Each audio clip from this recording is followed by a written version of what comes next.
What is going on? Alex Schlinsky here for the Get More Clients Show. Hope you are doing well. Welcome to episode number 5, The Path to $84,000 a month recurring. Pretty impressive stuff here that we're going to cover today. We're really excited to have you. As always, joined by my co-host, Brian Downard. Brian, how you doing, my man?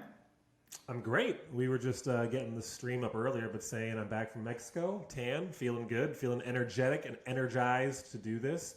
But why $84,000 a month? What's so special about $84K a month? Yeah, there's actually nothing special about $84K a month. It's an arbitrary figure, but it's pretty common that we see this across the entrepreneur landscape, definitely with agency owners, coaches, consultants. Everyone wants to hit this $84,000 a month mark because if you recur $84,000 times 12, you get a little bit over the $1 million run rate. You make $1 million in a year revenue-wise. Now look, we spent an entire episode talking about esoteric topics of defining your own success and identifying what really matters to you and what money you want to create and what impact you want to create and what makes you fulfilled and not worrying about what other people are doing and getting 1% better. And we spent a lot of time on that. In fact, an hour-long episode, personally my favorite episode thus far, and something that really I hold dearly. But it's also important that we provide the context and the content that the audience is asking for and craving for. The only thing I wanted to preface before we go into this process and sharing with you essentially the path to building an $84,000 a month business, don't build the $84,000 a month business just because. Just to flex on Instagram or to say you achieved a certain milestone or just to do it because it sounds sexy. Do it because it matters to you and there's purpose behind it and you're driven for it. And also realize the milestones that we'll share, you should be satisfied as you get to 84K. I use this metaphor a lot about people that go to the gym. If you want to go to the gym and lose 30 pounds, are you going to hate yourself every day until you get to the 30-pound mark? Because it's going to take you time, right? You can't be upset like, oh, only lost 5 pounds, I'm a failure. Oh, only lost 10 pounds, I'm a failure. There's a process and progress to be made. So we'll talk about the milestones you should be celebrating and why or where you can do, or what you can do rather, to hit $84,000 a month. But do it with purpose, and we'll go from there, Brian. Yeah, for sure. I would like to add at the beginning of this too, the idea of, we joke about cancel culture a lot in today's, modern media and social media, et cetera. But I think there's also this comparison culture out there where, like you were saying, people are trying to constantly compare themselves to what they see on Instagram, on Facebook, on these social media platforms. And these platforms are smart. They know what people want to see. So they're going to take in the algorithm those types of posts, those big wins, only the good stuff, and push those to the top. You see this in stories all the time. Like, it's crazy when you post sort of not boring things but vanilla stuff in your stories, you may get a few hundred viewers. When you post something outlandish and ridiculous, Facebook pushes that because they know what people want to see. So just be very careful that you're not comparing yourself to other people on this journey, and do it like Alex is saying, stay in your own lane and find enjoyment along the way, because I agree. Why would you hate yourself along this whole process? You got to find joy in the journey, and that's what we're going to talk about today, and some of the really tactical things you need on this journey. So we've sort of broken this up into 3 groups, if you will. These aren't exact numbers that you need to have each of these items in, but they're sort of the areas that we've identified, the things you'll need to get to those milestones. And the last thing I want to say before we really dive into the details here is how you will get to here as an overall theme and trend is helping your clients actually win. You will win when your clients win. You will not get to $1 million unless you're like a really good scam artist. And if you are, leave. We don't want you on the show or listening here. But you're not going to get to $84K a month unless you are legitimately making an impact and helping the people you work with, because you will churn clients, you will not keep them, and you will not grow your recurring revenue. But let me quickly identify the first 3 areas that we're going to be talking about, or not first, but the 3 groups of areas we'll be talking about. So let's just break it down. So we have the first group is 0 to 20K. We have 21K to 50K, and about 51K to 84K. And again, not hard, fast numbers. This is exactly what you need, but these are the general areas we've identified as sort of the stages on the path to 84K and some of the areas you'll need. So I'm going to kick us off today. I'm going to go through some of the first points for the 0 to 20K, and then I'll kick it over to Alex for the last part of this. But I do want to say one last thing before we dive in here. One last thing is like our motto or That's our my motto, Brian. You're stealing That's my yours. line. I'm stealing it. I'm stealing it. I'm going to say one last thing. I'm going to say another thing. Um, but as we go through this list for each of these areas, each of these categories, if you will, they're not in perfect order. Some may come first, some may come later. These are just, again, the things we've identified that you need at each of these stages to get to the next one. So, without Yeah, and further just ado, remember again, like Brian's saying, these are arbitrary, right? Like these are the models and vases that we put them into, vessels rather, like 0 to 20, 21 to 50, 51 to 84. You can change it up. It can be 0 to 15. It could be 0 to 50. It could be two models. It doesn't really matter. The idea is just, are you checking all the boxes of the things we're discussing today? And this is also a good preface and time to bring up that if you have plans for exiting the agency or want to exit the agency, there's certain assets and elements that you'll need to sell the company versus, for example, like just having a white label fulfillment team, which is pretty common in the agency space. You can't really sell an agency that's just a prospecting and sales engine if you don't have the ability, like Brian is talking about, to retain the clients. Remember, this is $84,000 a month. That's how you get the actual business to $1 million. So it's not just 84,000 and then you're done. It's 12 months of that. And that's what we're going to talk about today. all right, let's dive in. And it's funny because we were saying a lot of these things aren't going to be in perfect order, but I would say the first thing I'm about to bring up is actually the very, very first thing you need, which is absolute clarity on who your niche is, your audience, who will you serve, and what is your actual offer. This is so critical, and we see so many agency owners stuck in the freelancers trap of doing anything for everyone. And it's very dangerous because you create what we like to call a Frankenstein agency, where you are just having to figure things out as you go, do things that you're not really sure how to do. You're just trying to like maybe do SEO, and they're doing Facebook ads, and now you're gonna do copywriting, and then you can do social media posting, and you're trying to do it all yourself versus knowing exactly who you want to serve, picking an audience that you are either one, ideally passionate about, or two, have connections. And so actually, let me take a step back here. What I like to say is your ideal niche is at the intersection of what you're good at, what you are passionate about, and where you actually have connections. There's probably another like layer in there as well, but that's where I would start, because you want to do something you actually give a shit about, and understanding the audience and what their true needs actually are is how you then go about creating the offer. Just saying, oh, I'm going to be a Facebook ads person, like, okay, but Facebook ads run for, let's say, a dentist versus a gym. Those are going to be pretty different, right? And you need to understand, does this gym even need Facebook ads? Does this audience even need this or that service? And when you pick an audience that helps you through actually implementation, through conversations, through sales calls, through failing by doing, by winning by doing, what they actually need and what they don't need. If you think when you come into our program, if you join us, and you should, that it was that way on day one, you were wrong. We had to go through many iterations and lessons with the people we work with to figure out how to best serve them. And it's a never-ending journey of continuing to optimize. So I think that is the very first thing you need to do, which is identify who you want to serve and how best to serve them, and be willing to start with an imperfect offer. Get something that you think they would need, do some market research, get on phone calls, figure out what works, what doesn't, have a baseline for an offer, go sell that, and then optimize as you go. But that is the very, very first thing you need to do as an agency owner who's wanting to go from 0 to 20K, clarity on that niche and your offer. Brian already giving us a really nice healthy plug about like 2 minutes into the show. Bravo to Brian. Beautiful job. I just want to add one little thing to Brian talking about here, and that's the idea of you cannot just create demand, you have to supply the demand. So Brian, when he's bringing up the idea of clarity on niche and offer, don't try to make it overcomplicated. Don't try to create something brand new in the marketplace and try to like build that business the way you want. Just supply the demand that's already there. There's lots of demand. The idea of market saturation, basically in any niche or product or offer, is probably overstated the way that you would anticipate. Remember, you're in a bubble. So like when you go to like family dinners and stuff, whenever pandemic is over, and they're like, what do? You run ads on Facebook? And they don't understand. You're like, oh, right. Yeah, no one understands what I'm doing. Just supply the demand. Don't create demand. Awesome. Thank you for adding that for sure. All right. So the next point here on your first stage of this journey to 84K would be productivity systems. How are you actually spending your time to execute on the things you need to be doing? Now, I'm going to really, really simplify this and boil it down to two different things you need to be focused on.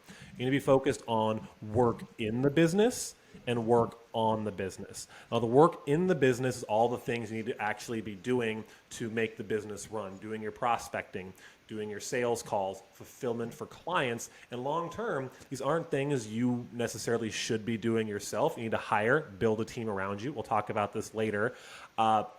But that is the first category of working in the business. Now, working on the business is that secondary piece that I discussed: hiring, developing systems, creating standard operating procedures, doing the things that on the business will help you grow long term, that will allow you to remove yourself from the work in the business. The first thing I want you to do is break those two things down in your mind and separate them. Now, the next thing I want you to do in terms of a productivity system is use your actual calendar and time block the things you want to do in your day. It's pretty funny. Before I started working with Alex and the POD team, if you look back at my calendar like 2-3 years ago, it was just wide open. I had like client calls randomly throughout the week, but then it's just like, what am I going to do? I guess I'll do some random stuff here. I'll do some random stuff there. Versus now, you look at my calendar, it's very specific time chunks for things I need to do.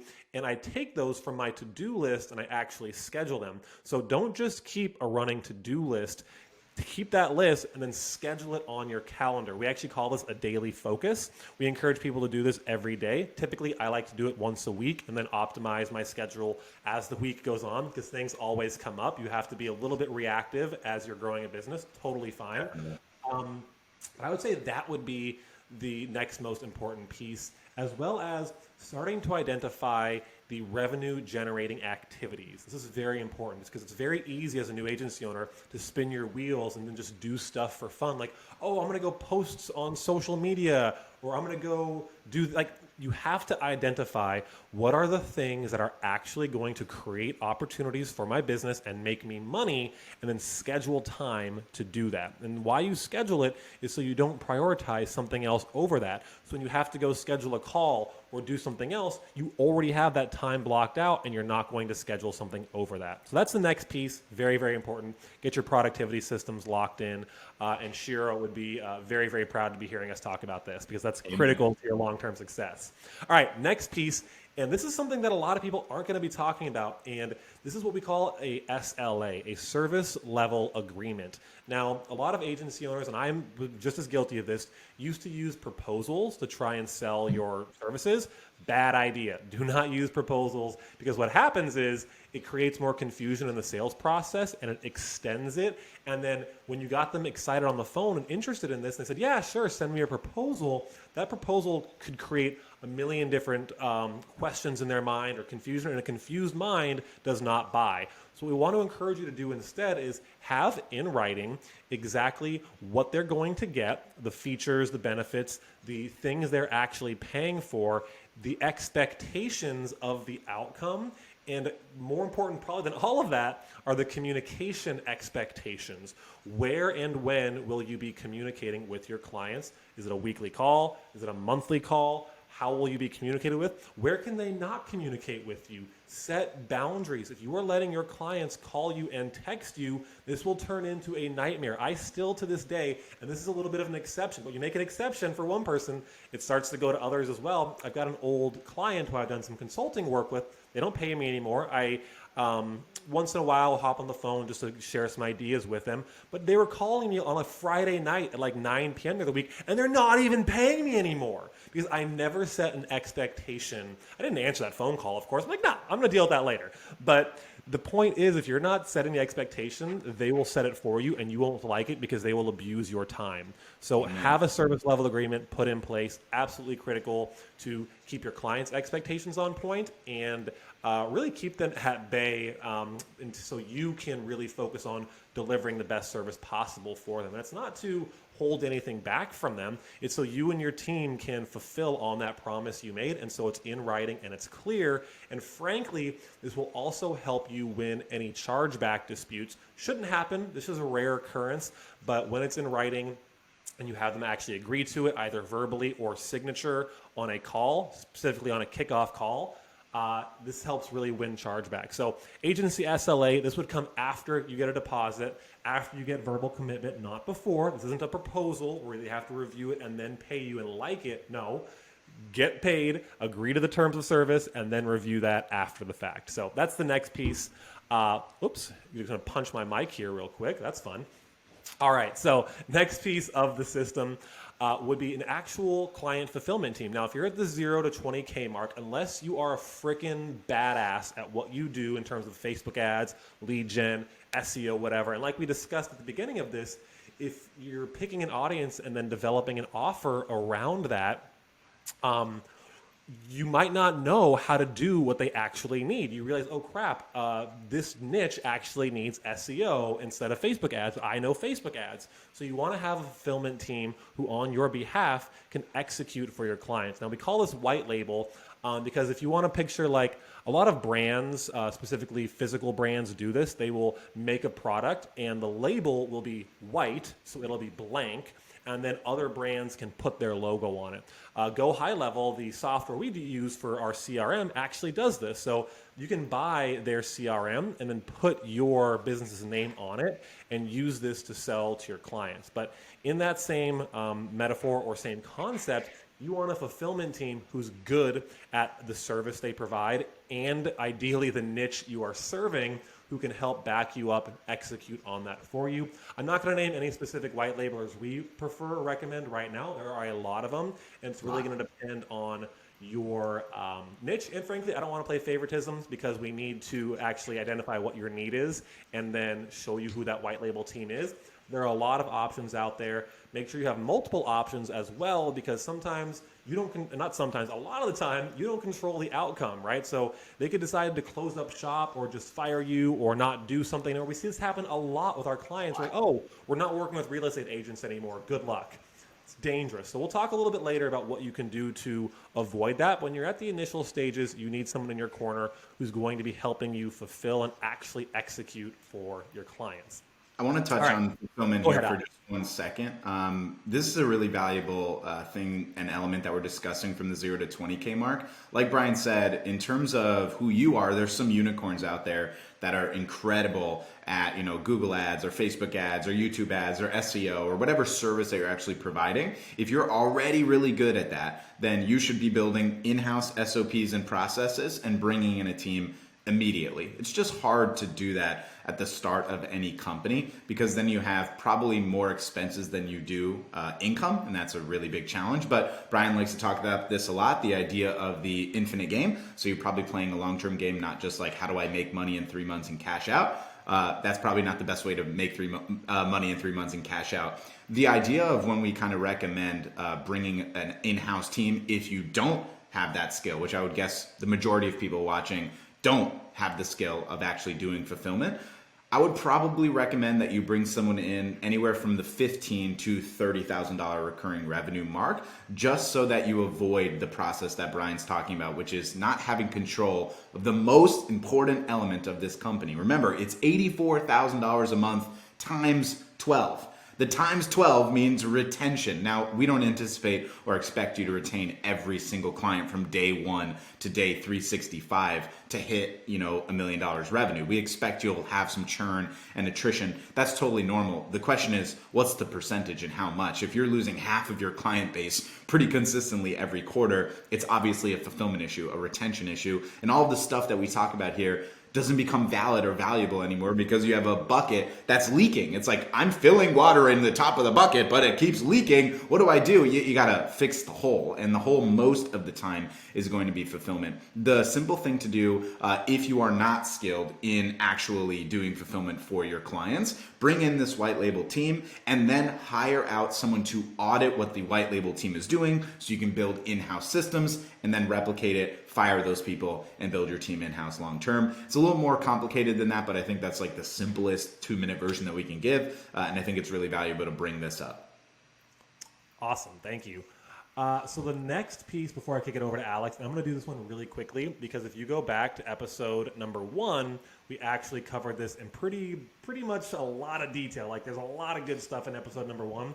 where what you should be doing to create opportunities for yourself, and that is an outbound prospecting system. So you actually going to the places where your ideal clients are and starting conversations with them on a daily basis. Simplest places you can do this are LinkedIn and Facebook, where you can actually make a connection with someone, have a back and forward conversation, and know who they are, their face, their name, company they work for, so you can find their information and actually warm call them.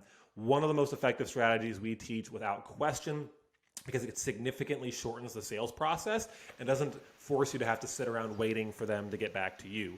So have a great outbound prospecting system. Each niche is going to be a little bit different in how you approach them, but go back to episode 1. We cover that in a lot of depth and you'll get a lot of great ideas there. So now continuing on this stage of 0 to 20K, let me kick it over to Alex and he'll talk about the next couple of pieces you're going to want.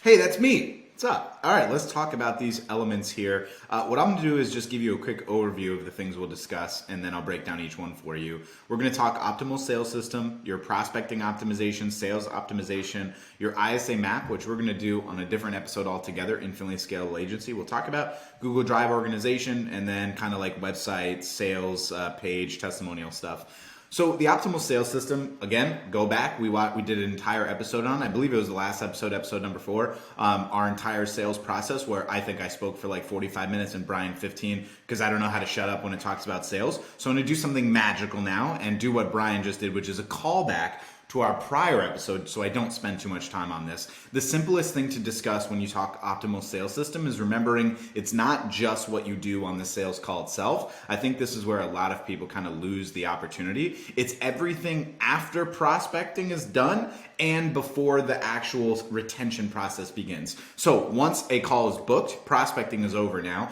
Now we need to make sure they show up to the call. So your appointment reminder sequences, what you're sending them to qualify them or pre-qualify them beforehand. Are you setting them up for excitement in terms of like sending them a lead magnet or a video or whatever it might be? Are you having someone call them day of to confirm the appointments? These are just some of the nurture elements that you need to have prior to the call itself. Then you have the call itself. Are you doing a one call close?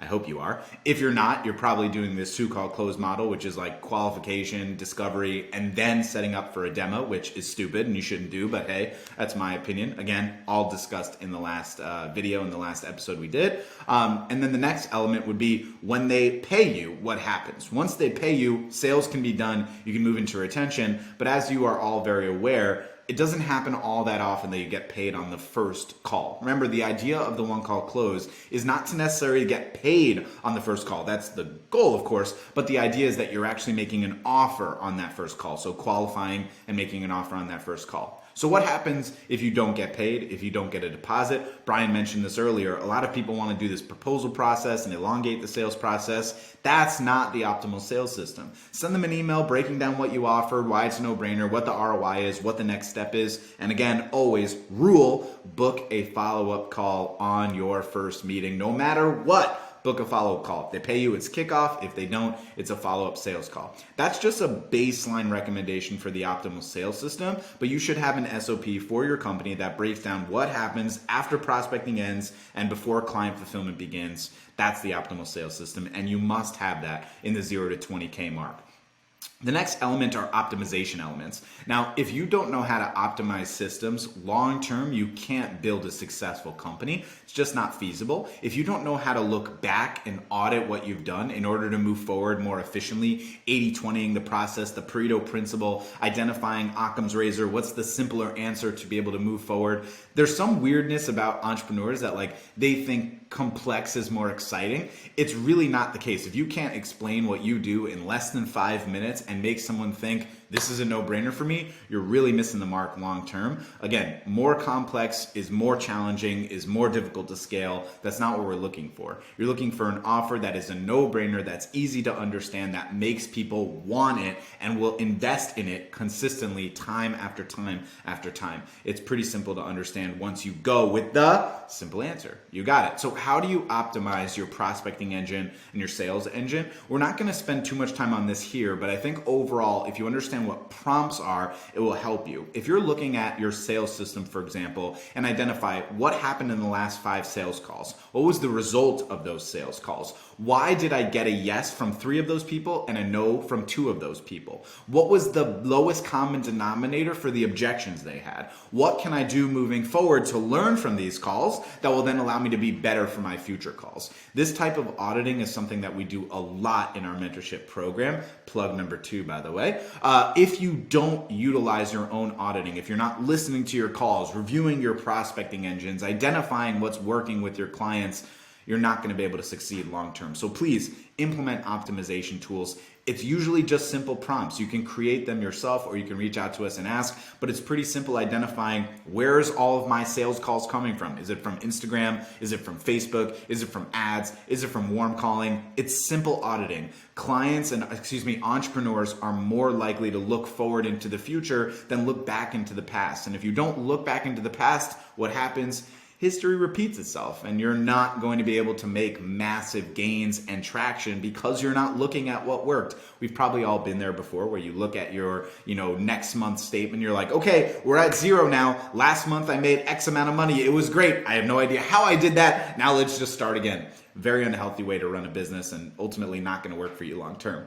So those are the 2 optimization models. The ISA map is the next element. The ISA map, just to simplify it for you because you can't see it on the visual element here, it's just a model of one SOP that's a wireframe. So either like using Lucidchart or Google wireframe, I forgot, it's Google Draw, I think it is. And just writing down each of the SOPs you have for your company, all the way from the top where it's prospecting to qualification, to offers, to sales process, to client fulfillment or onboarding, client fulfillment, retention, referrals and upsells, and renewals. That's just like the baseline framework of having an infinitely scalable map. And then you just put in your SOPs there. So when you bring on someone new, especially like a C-level executive, someone that's going to take over a large aspect of the company, you want the company to work together in tandem, not just pieces like you do marketing and you do operations and you do fulfillment and you do this. If you do that, it kind of becomes like, rather than the sum of its parts, like just pieces. If you just have pieces of the puzzle that don't come together, you're not going to have a successful business long term. It's going to be really, really hard to move that engine effectively. Next element is Google Drive organization. We put this in here so that Shira wouldn't stab Brian or I if we did this video. If you are not organized and you're not utilizing a calendar like Brian was talking about prior, you're going to have a hard time to be able to be effective long term. But much worse than being unproductive with your calendar is being messy with how you organize yourself. Brian nor myself can sit here on a high horse and be like, we're so organized. It's not really our best skill, but for those of you that understand and resonate with us on the idea of like, you probably have 300 tabs open right now. Am I right? Did I catch you in the feels right there? Because I'm right. I probably am right. You probably have 300 tabs open. Your desktop is full of screenshots. You have folders that don't have updates. Your Google Drive is a mess. You want to organize everything into internal documents and then client-facing documents. It's really valuable to do this. We'll share a live video in our Facebook group. If you're not there, join us, 7-Figure Culture, and we'll share with you how you should organize your documents better. But just try to sit down for one day this week and set 30 minutes to an hour aside and organize your drive so it's more efficient, easier for you to get things that you need for yourself, for your business, for your clients, for your hires, etc. The last one here is the agency website, sales page, and testimonials. This is the last thing we bring up in 0 to 20K because it's not necessarily required. This is more of an optional thing, but I think it brings a lot of comfort, especially to neophyte agency owners that are like, I need to have an agency sales page or a website because people come to me and they're like, who are you? I don't know you, and blah, blah, blah. So if you want to just have a simple one-pager, it's pretty easy to do, that says, here's what I do, here's who I am, here's my expertise, here's my proof. It's a pretty simple model. You can make it a sales page if you want. It would be kind of weird in my opinion, but you could if you want. You can use it like as proof or positioning on a sales call where it's like, okay, you're ready to buy our core offer. Here it is. And then you like show on the website, you have like the page and it has testimonials and they can put their credit card in. That's fine, but it's last on the 0 to 20K mark for a reason. What I'll do before we move it to 21 to 50, which is the second of our 3 pillars of the 84K path, is just recap really quickly what we discussed so far. You have to have clarity on your niche and offer first. productivity systems, the agency SLA, a client fulfillment team, likely white label in the beginning, an outbound prospecting system. Brian spent an entire episode talking about this. Optimal sales system. I spent an entire episode talking about this. Prospecting and sales optimization, your infinitely scalable agency map, Google Drive organization, and just organization in general, and then your agency website or sales page or testimonial page. That is the 0 to 20K pillar. Again, certainly not exhaustive, certainly arbitrary. There's certain things that you can move in and around, but it's a pretty good sense of what you should be looking for from 0 to 20K. Before I move to 21 to 50, Brian, is there anything else you wanted to add there? No, you did a great job. Let's keep it rolling. Awesome. Let's talk about 21 to 50K. Now, this is kind of the middle of the pack. This is where you have already built a pretty stable agency, right? You're getting 20K recurring, let's just say, for about a quarter of the year. So like 3 to 5 months or so. You've been pretty consistent in that 0 to 20K mark. Ideally, let's say 15 to 20, 25. Now you're trying to move into that next echelon of your business and really push the engine forward to being able to get closer to the 84K mark. And what are the elements that are required here? So again, I'll break them all down for you. Brian's going to handle some of these and I'll handle some of these. The first is client success and retention. Now, again, this doesn't mean that client success and retention isn't important for 0 to 20K. It's absolutely critical. It's necessary. We're just putting it here as this is like the main big system that you want to consider when you're at this mark, because this is what's going to work long term. It's going to really be able to push that engine the way you want it to. The next element is a referral system. This is the easiest way to consistently build out more business. Brian and I built both of our agencies in a massively successful manner just by asking for more referrals. It's pretty mind-boggling how many people don't ask. People like helping people who want to help themselves. The only way you can do it is by asking. A squeaky wheel gets oiled, right? Job scorecards, organization chart, team management SOPs. You can't have those SOPs if you didn't organize yourself in the prior element. Then we've got client success manager, definitely a hire that you want to make from 21 to 50. Again, doesn't mean you can't have it from 0 to 20. This is just where we see most people do it. An organic or inbound community, having a place where you can build a culture and a community. Maybe one of our hats should say community instead of culture, but you get the idea. Hiring an outbound prospecting VA. Again, you can definitely do this earlier, but making sure you have someone to take the weight off your shoulders. Brian was mentioning that earlier in the show, really important. A lifetime value increase, so optimizing your offer, making sure your clients are retaining with you, and when you can upsell them, you can. Not to squeeze them out to make more money, but to really be able to provide for them long term. And then retention optimization, making sure they retain with you long term. So if you're losing clients, doing deboarding calls, identifying why they're leaving, etc. The value ladder, so having a do-it-yourself offer, a done-with-you offer, a done-for-you offer. Inbound advertising should really be considered if you haven't started it at this point yet. And then ISA map optimization, redoing the SOPs that you already had earlier. Okay, I'll start with the first couple here at the top, and that's client success and retention. The way that we do this is we use Go High Level. A lot of you out there are using it. If you don't and use like ActiveCampaign or Close.io or any of those Pipedrive, you can pretty much recreate this in Trello or Kanban Flow or any of those other tools. John Davey used to say this to us a lot, a good friend of ours. He used to say, it's not about the tool, it's how you use it. And I think that's a really valuable piece of insight to bring to the table today, because a lot of people are always like, what's the best tool to use? And then you buy and invest in the tool and spend all the time with the tool and then don't use it. What's the purpose of that? So client success and retention, you should have a pipeline management of where your clients are at in either milestones, like they hit a certain number of the guarantee that you promised, or week by week or month by month. In our coaching program, for example, we have a week by week program and a month by month program. So we use both of those pipelines. For our agency, it would be based on the guarantee. This month, did we hit 20 appointments for them or did we not? And we would use that as a pipeline management to identify if they're happy or sad or upset, or they're going to retain or they're going to lose, or we're going to lose them, excuse me. It's really valuable to have an effective retention pipeline so you can keep in touch with how your clients are working. Two things I'll bring up here that will be really valuable. Number one, having a client success meeting weekly with your retention team, with your client facing team, and making sure that they understand who's winning and who's not, meaning who's going to retain and pay us again next month and who is not going to probably pay us because we're struggling, so we can take proactive, not reactive, proactive action in attempt to retain them, whether it's giving them a discount or getting on a call with them and talking out why these systems are not working, or holding a client accountable because they're not doing their job. Remember, if you have the SLA, like Brian had mentioned earlier, and part of the SLA is that they have to follow up with their leads, and you have in high level all the tracking, and they're not following up with the leads, it's not your fault that they're going to leave. It's your job, though, to hold them accountable. And that only happens with effective client success and retention systems, like doing this process we're talking about right now.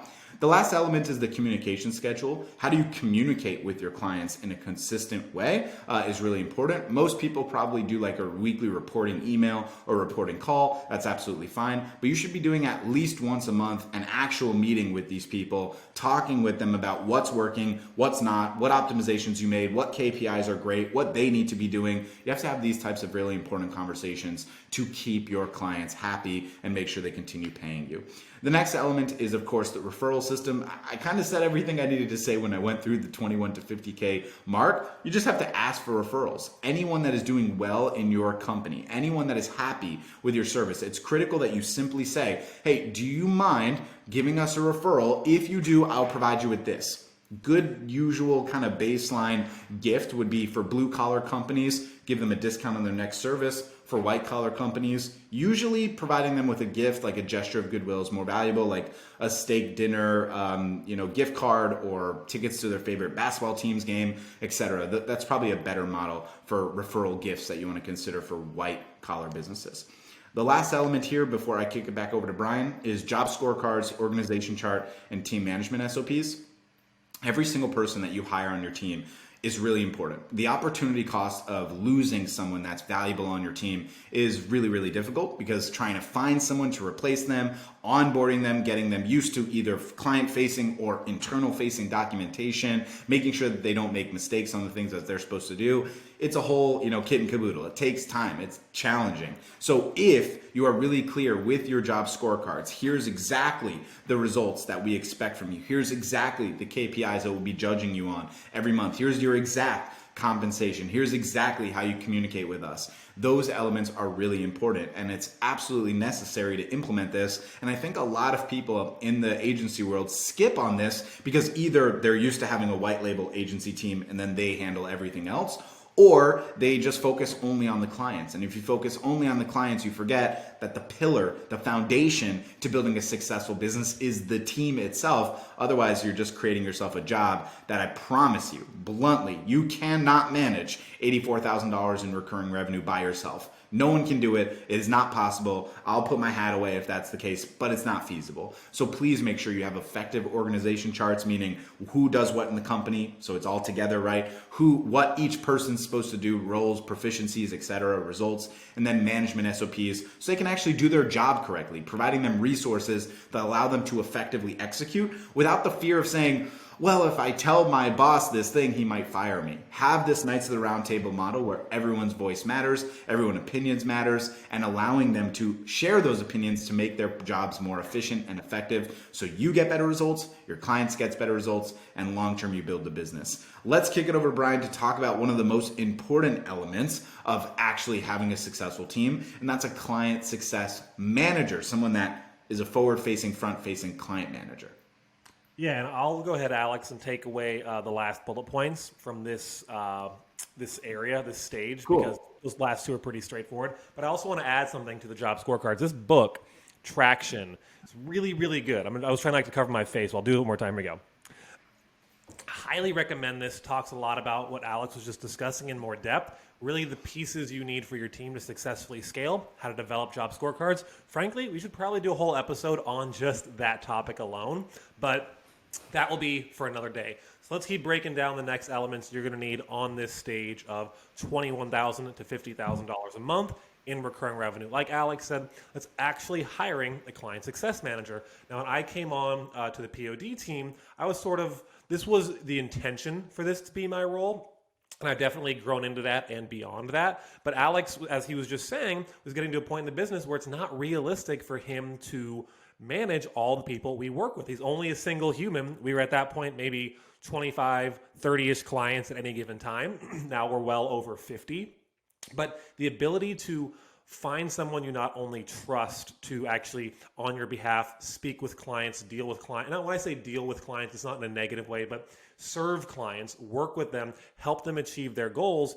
It can be a difficult hire because that person takes on one of the most important roles and responsibilities in your business. But you really, at this stage of 21 to 50K, you're probably at that point where you're like, I'm doing a lot of the client stuff still, and it's not allowing me to spend the time I need on the business. Again, going all the way back to the beginning of the show, in the business versus on the business, you need to hire this person to allow you to free up the time you need to actually, work on the business. Now, this will vary from agency to agency, but typically what your client success manager is going to do is handle all of the communication for your clients.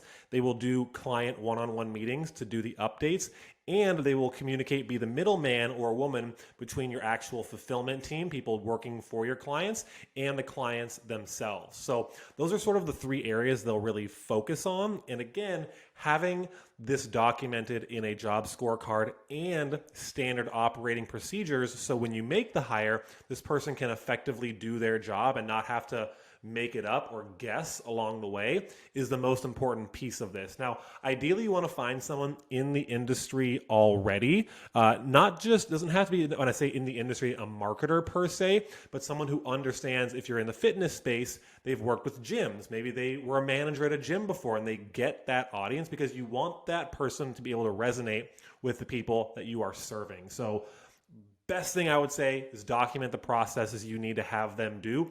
Find someone in that space, and then slowly, I guess, it's like the metaphor of when you get a fish, you put the bag of water in the tank and let it acclimate. Don't just throw the fish in the water because it'll die.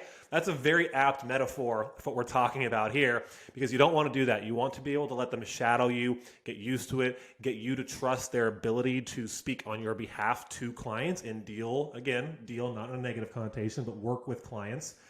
Those are probably the most important elements you need. So at this stage, considering hiring a client success manager, one of the best ways to get out of working in the business as much and truly free up your time.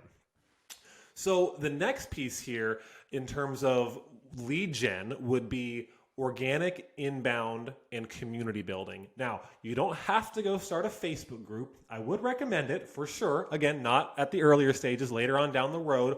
Highly recommend doing that, but you can do pretty much the same through a personal Facebook page and profile. You can add up to 5,000 friends, quote unquote friends, who are in different communities, and publish content not only through your own personal page, but into other groups to provide value and get people to metaphorically raise their hand and show interest in what you're talking about. Now, there's two different versions of this. We literally spent on our last virtual retreat an hour and a half talking about this topic alone. So this could be its own episode for sure. So again, subscribe if you aren't already, because we're going into so many good things in this show in the future and in the coming episodes. But the idea of not having to go to people as much, so starting to reduce your need to do outbound prospecting and start to leverage your thought leadership, your experience, your results, your stories, your client success and testimonials as leverage to bring people to you. Now, the simplest way I see a lot of people do this is posting a result or sharing a result of something they got or achieved, which will in turn have other people say, hey, how did you do this? I want that too. Show me how it was done. That's the simplest way to do it, but you got to be careful when you're posting in other people's groups. And the easiest way to there's a loophole here to get around that, is to thank the leadership team person or people and or community itself for helping you learn how to achieve the result, because that is now a glowing testimonial for them, and it will allow you to publish that in the group. So a great example of this in the ClickFunnels groups, you'll see this all the time. Screenshot of like the revenue they made. Thank you so much, ClickFunnels, for showing us the way. And then you have hundreds of people saying, hey, I want to learn how to do that too. And you can bet your ass that some of those people are turning into clients if it's relevant for the offer the person is selling. One of our clients, Beth, does this extremely well. This is how she gets all of her sales calls. She's booked out for, at any given time, 2 weeks at a time. She goes into other groups, provides value, shares stories about what's working and what's not working for her niche, which is boutique agency owners and e-com businesses, specifically for women's boutiques. So again, very, very niche. And then other women who own women's boutiques and trying to go into e-com see this, and they come to her because they need that and want that as well. So that's the next piece here, is starting to leverage content to bring people to you and fostering a community or culture in your own group. Again, you don't need the group, but highly recommend it for sure. So next piece here, continuing to talk about prospecting, would be as you reduce your need to do outbound prospecting by creating inbound opportunities, I would still encourage you to never stop outbound prospecting, but to rather hire a VA to do this on your behalf, to do the manual stuff you don't want to do every day, to send the connection requests, to send the initial welcome messages, to leverage and pour gasoline on the fire that is the content and community you are building. Here's an example. We have members of our team, virtual assistants and higher level people as well. As people join our community, let them in, direct message them from our accounts, start conversations. So we're starting to mix these channels now. We're bringing people to us. They're seeing our content. We're building authority. At the same time, on the back end, having someone on our team, on our behalf, going to those individuals to start to engage in conversation and move them down the sales pipeline. Now, that would be an example of how they do it in your own group. But again, if you're just doing outbound in general, which would be like LinkedIn, just Facebook group outreach where you're adding friends, then direct messaging them, as you get to these stages where you're making more revenue, that is not something a CEO, quote unquote, should be doing. You need to hire for that. And frankly, you could probably get someone in the neighborhood of $3 to $5 an hour to do that for you. I'm telling you, your time is far, far, far more valuable than that. Find someone who can be the person who presses the buttons and clicks the keys, and you run the business and fly the actual plane. That was a weird metaphor. Don't know where I got that one from, but I'm going to run with it. The next piece here would be, Alex already talked about this a little bit at the beginning of this 21 to 50K path, the idea of client success and retention, the idea of continuing to optimize your offer and increasing the lifetime value of your clients. So how you do that is straight up by actually executing, by doing. You are not going to, if you are afraid and you're a perfectionist of trying to oh my God, what's the offer? I don't know what it should be. You're playing this game wrong. You need to actually learn by failing and by winning and by sort of maybe win, maybe a loss. You have to get the real world results to tell you how to optimize this. Alex covered this really well earlier. It's 80-20 rule. What is the 80% or the 20% of the things that you are doing that's creating 80% of the results, and focusing heavily on that for your clients? If you are not asking yourself this once a week, how can I make the offer better? How can I improve the service for my clients? How can we keep people longer? You are doing yourself and your clients a disservice, and they will churn because you are not providing a level of service that someone else in the marketplace very likely is. So stay on your toes, optimize that piece of your business. Absolutely critical. Next piece here, in terms of talking about offers, is as you optimize, as you learn, start to identify what additional offers you can add to the actual service you provide. Now, in some cases, this could be add-on offers where someone who is doing maybe Google pay per click, because that's a quick hit and they can get results quickly, would also benefit from longer term SEO, building their ranks month over month in Google for certain keywords. That could be an add-on to a pay per click service because they both serve the same benefit, but the SEO, because it's a little bit of a longer term play, you would add it on to a service that is already, getting good results for a client. Now, on the flip side of that, maybe you want to start to develop a downsell, something where a client could do it themselves or do it with you in a group setting. We have and run a done with you program, which is where you will do it with us, not by yourself. And we also have some done for you elements. And then at the very bottom of that spectrum, the very not cheapest scale, but the one that I don't really love, is do it yourself, where they buy access to something and then they do it themselves. The reason why I don't love that is because there's not the accountability that 99% of people actually need to get something done. Sure, it's a good moneymaker. There's a lot of course creators online who make good money. But if you are not building in the elements to hold someone accountable to doing something and getting a result, chances of them doing that are pretty slim. So again, through real world application and learning, optimize your offers and what you sell.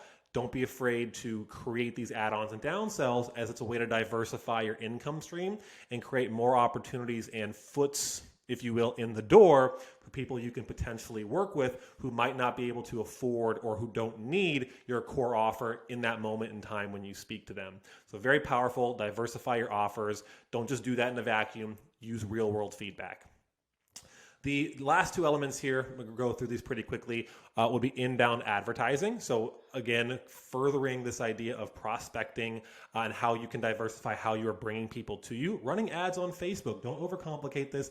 I believe it was back in episode 1. Again, we talk about this in more depth. We will do another episode entirely on this, I am sure. But it's a great way to, again, free up your time so you can start having more people come to you, so you don't have to spend the time necessarily going to them. And the last element here in the 21 to 50K path would be the idea of optimizing your infinitely scalable agency map. Alex touched on this before, but just because you create something one time or one system in your business doesn't mean that it can't be improved. Look at any business out there. It's all about iteration. Any cars, phones, computers, they make them better over time. You need to be doing the same thing with your agency. Don't just assume because it works now, it'll work forever. Continue to optimize. Now, let's go to the last stage here, $51,000 to $84,000, that golden goose, the milestone that this whole video is about. Alex, I'll kick it over to you. Let's talk about some of these elements and we'll wrap up the show for the day. Yes, sir. So really good stuff here so far today. Hope you guys have enjoyed it. If you are watching us, please do us a favor and hit that like or love button, but even better, subscribe.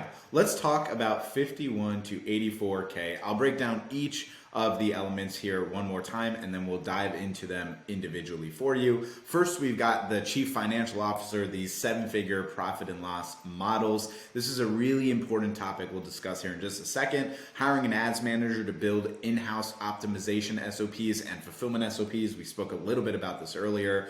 In-house tech hire for automation so that the things that you're doing, you can automate. We'll talk about that. Optimizing your time and productivity strategies, becoming actually the CEO of a company. Additional hires for retention as you build up, which will be necessary. Lifetime value review and optimization, again, like we brought up in the last 21 to 50 pillar. And then fine tuning and optimizing all of the agency systems in general, kind of that just in general bucket of constantly upgrading and updating and optimizing. We'll start here first with the 7-figure P&L models. Now, it doesn't mean that the 7-figure P&L profit and loss models aren't important from 0 to 20 or 21 to 50. They definitely are, 100%. It's just a lot easier to implement your profit and loss models once you're already past $40,000 to $50,000 in recurring revenue, because once you're going from 0 to 40 or 0 to 50 in general, there's going to be a completely different sense of how the business is being run. You're probably spending a lot more time in the business. You might be investing significantly more and making a lot less profit. Like, these are elements you have to consider. We haven't brought up profit one time in this entire episode, so I think now is a really important reminder of this. $84,000 in revenue inherently doesn't mean anything. It's very possible that you could be making $84,000 a month in revenue and spending $84,000 on team. Now, that would be a highly ineffective business, and you probably would stop long before you got there. But we've seen businesses that are red for literally years,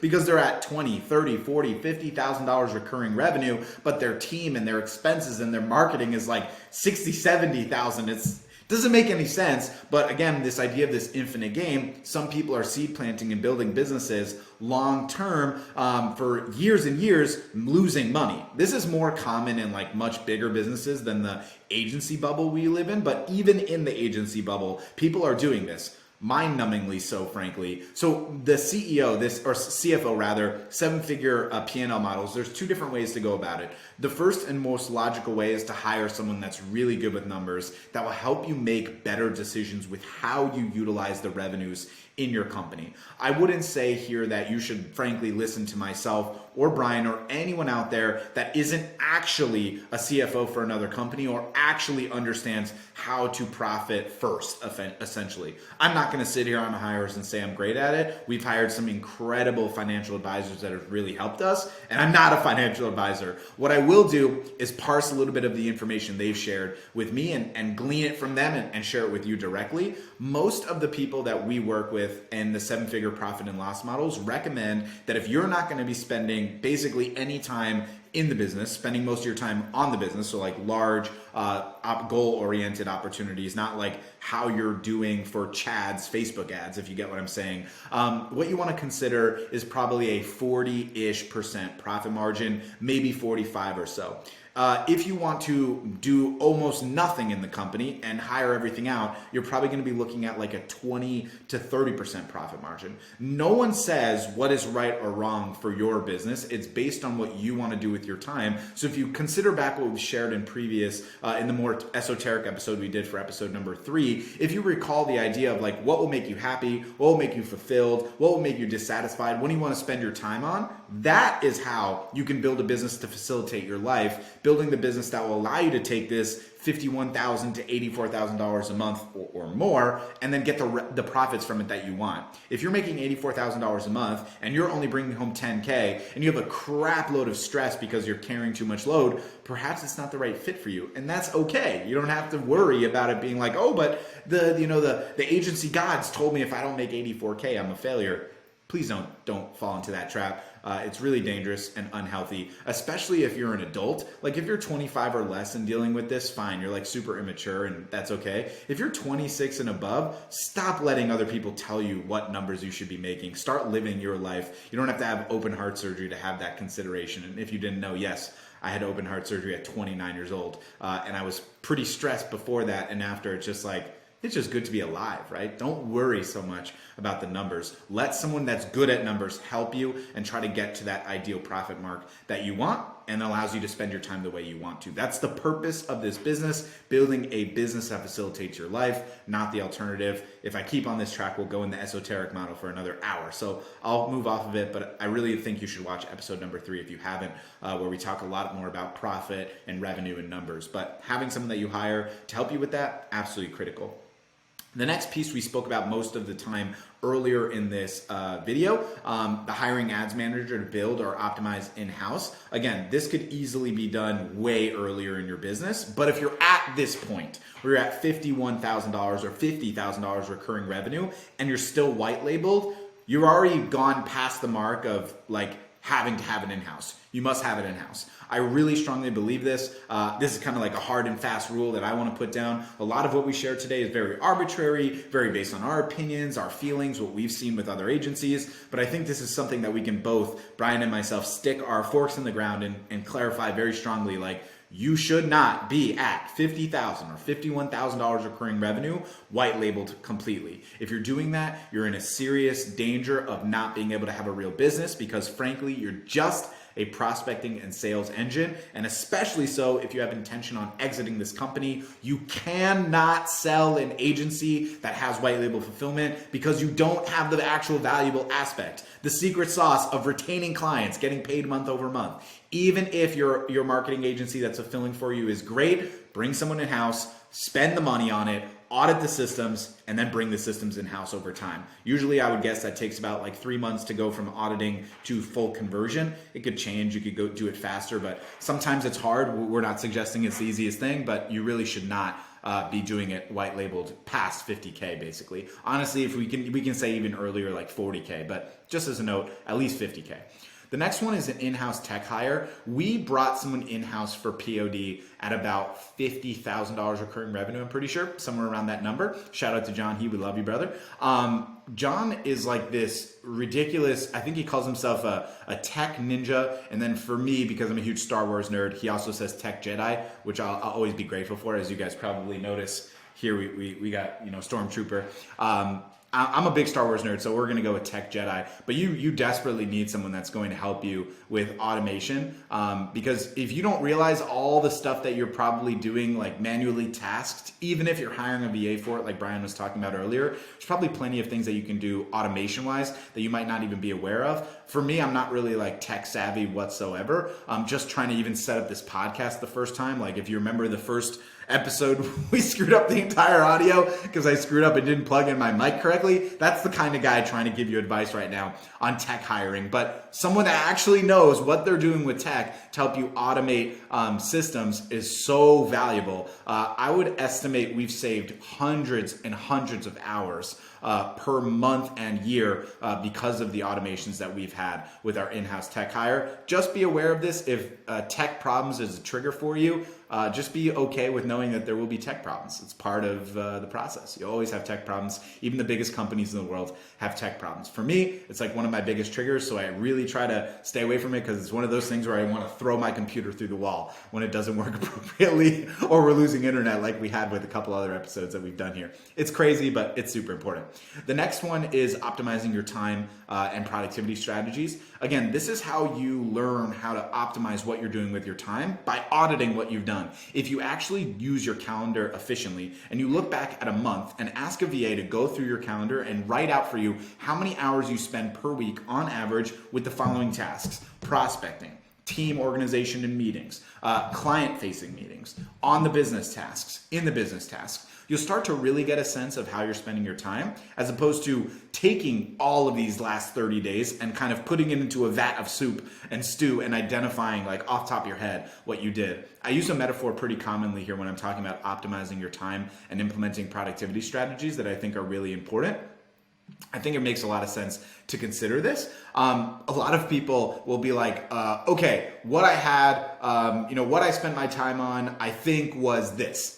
And when you start with this process of I think, instead of having real clarity on what you're spending time on, you lose the value of it. It's this model, like if you were being told, what did you have for breakfast last Tuesday? I'll give you $1 million if you know exactly. Unless you're someone that's like very, very deliberate with their diet, you're probably going to be like writing down all the things you could have had because you don't know exactly. So you're going to come down and like identify like it was probably this. It's the same thing that you're doing with your time in your business. You're probably considering what you think it was, but if you're not actually auditing your time and how you're spending it, it's really, really hard. It's going to really make it difficult long-term to succeed. And then lastly, we'll talk about hires for retention. I'll let Brian take this away and close us out as we fine-tune and optimize our agency systems and close out today's show. You're muted. See? Tech issues. Tech issues. So, we set that up. Yeah, we did. So, a couple more elements. You'll probably see a theme here on this last stage of hiring. And the next piece here is actual additional hires for client retention. What else do you need to support your growing client base? When you're moving up the scale from 0 to 20, 20 to 50, 50 to 84, you're going to have more people to serve. And you need more additional hires to help serve those people. So whether that's going to be different for every agency, that for you might be someone who communicates with clients. For us as a coaching business, we need more coaches because we got a lot of clients who have questions and we can't answer them all. Or maybe there's questions outside of our expertise, or as we have optimized our offer and added additional things, like for us inbound advertising, you need to make those hires to find the expert to support the clients. But if you're in an agency, it very well may be someone who's actually running the ads, an ads manager. You may need more than one of those. If you have a call team where you're going to actually have someone on your team call leads on your client's behalf, you'll probably need a couple of those. So starting to consider and look at what are the areas where there are bottlenecks for how you can serve, for bottlenecks in terms of your ability to best serve your clients. Who are those roles and who do we need to hire to fill those roles? Very important as you start growing and identifying who those people are. And the last item here on this list, as we're going to wrap up this show, is actually fine-tuning and optimizing all the systems we talked about. The lifetime value of your clients, your retention, your offers, how you're prospecting, how you're selling, how you're managing your team. This is where, again, I'm going to pull this book up.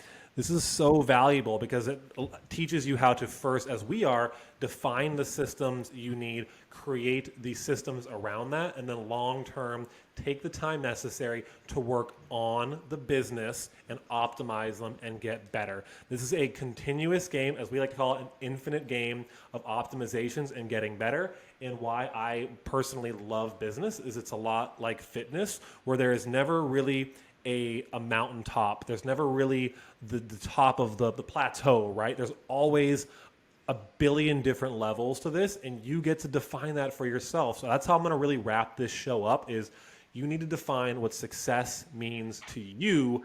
And then as you go through this journey, optimize the business to best facilitate the lifestyle and the business you truly want.